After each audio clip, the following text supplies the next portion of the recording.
Recently, Blackboard underwent a system update. You may have noticed that with the update came changes to the built-in text editor. While most functions are still available, the look and feel is a bit different.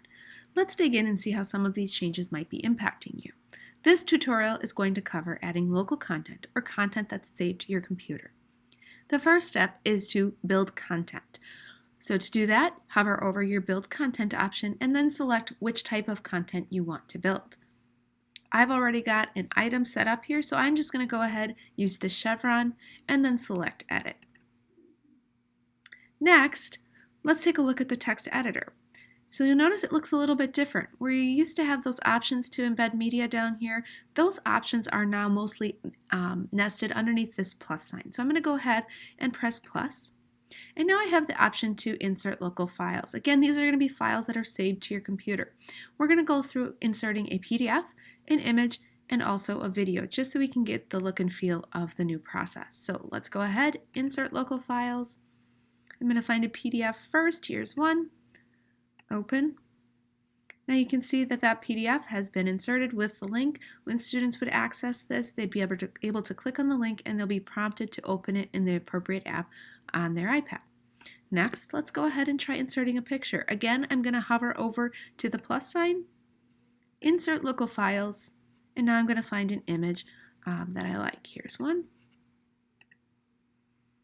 Now you can see that the image got dropped in at the full size. I don't want my image to be taking up that much of my screen, so I'm going to go ahead and click on my image.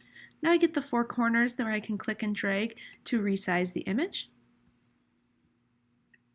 I also have the ability, if I choose, if I don't want to click and drag, I can click on the image, select image, and now I can manually put in a width and a height of the image. Also, I have the ability to use the built-in alignment features to move this picture around.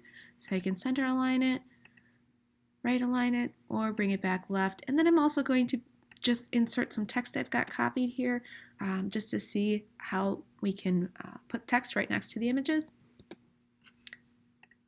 And there we are. Lastly, let's put in a video here. Again, I'm going to go to the plus sign, insert local files, and now I'm just going to scroll to find a video that's short. Here's one. Okay.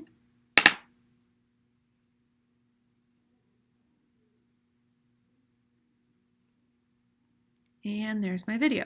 Now you'll notice with the video, if I click on it to resize it, I don't get the ability to pull from the corners. However, I can click on the media button, and here again, if I click unlock, I can put in a specific size for the video. You'll have to kind of play around with the sizing until you find out which size works best for your purposes.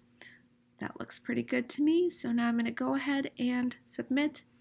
And now here in this item, I have embedded a PDF, an image with text, and a video.